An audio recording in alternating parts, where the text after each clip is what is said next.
Karena saya minta, tolong persatuan kesatuan ini kita jaga dan kita tingkatkan.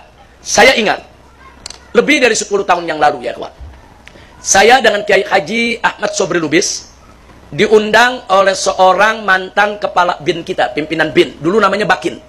Dulu namanya Badan Koordinator Intelijen Negara. Kemudian dirubah menjadi BIN. Dulu saudara, di zaman-zaman Pak Habibie, beliau ini pernah memimpin BIN. Seorang jenderal, namanya Z.A. Maulani. Rahimahullahu rahmatan wasi'ah. Beliau seorang jenderal. Beliau dulunya alumni PII, Pelajar Islam Indonesia. Jadi artinya pengetahuan agamanya, semangat keagamaannya itu cukup kuat ya kawan.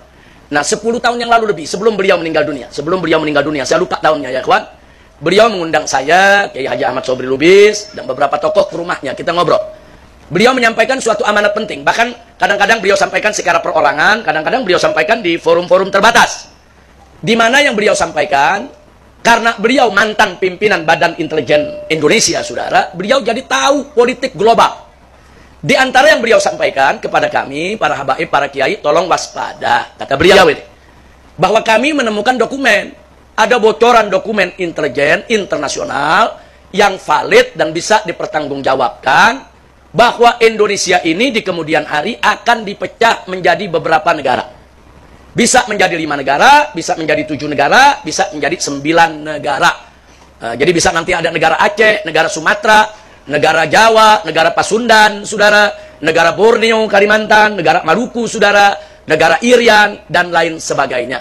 Nah yang saya ingat, beliau titipkan amanat, tolong jaga umat, tolong jaga persatuan kesatuan bangsa, jangan sampai kita dipecah. Jadi dokumen yang dibocor ini bukan sembarang dokumen. Yang kita dapatkan informasinya, ini dokumen dari 15 badan intelijen negara-negara asing di bawah komando Amerika Serikat.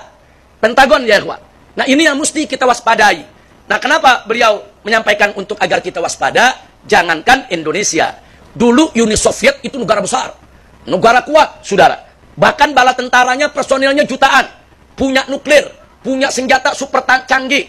Tentaranya serba terlatih, saudara. Tapi begitu dipecah, saudara, oleh Amerika dan sekutunya, pecah menjadi negara-negara kecil ya kawan. Ada Rusia, ada Ukraina, saudara. Kemudian ada Uzbekistan, Turkistan, dan lain sebagainya, saudara. Pecah. Artinya apa? Kalau kita bicara secara fisik ya, ini kita bicara fisik. Kalau Soviet saja negara yang begitu kuat, saudara, bisa dipecah, apalagi Indonesia. Indonesia, bukan kita kecilkan kekuatan Indonesia, karena memang kalau dibandingkan dengan Uni Soviet, bala tentara kita aja nggak seberapa. Tentara Indonesia nggak sampai 1 juta kok, saudara. Dengan 270 lebih juta warganya, tentaranya nggak sampai 1 juta, saudara. Sementara Uni Soviet atau Cina ini sekarang negaranya, itu dia punya tentara puluhan juta, saudara. Nah, jadi artinya apa? Negara model Uni Soviet saja, yang gagah, hebat, kaya, punya persenjataan canggih, bisa dipecah kok. Jadi sekian negara. Apalagi Indonesia. Makanya kadang-kadang dunia terheran-heran, kenapa Indonesia belum pecah juga? Padahal senjatanya nggak berapa kuat, tentaranya nggak berapa banyak. Kok belum pecah juga nih? Ekonomi juga nggak berapa kuat, saudara. Nah, tapi sekarang mereka mulai menyadari, oh ini kekuatan Indonesia nggak bisa dipecah karena mayoritas Muslim. Dari Sabang sampai Merauke, Muslimnya bersatu. Darah Indonesia mereka itu tuh sudah berurat berakar dalam dirinya. Jadi mereka nggak sebut lagi saya Jawa, saya Sunda, saya Madura, saya Padang. Nggak, kami Indonesia. Nah, persatuan ini yang mereka takut, saudara. Maka itu sekarang mereka lihat, kalau mau pecah Indonesia, ya pecah umat Islamnya.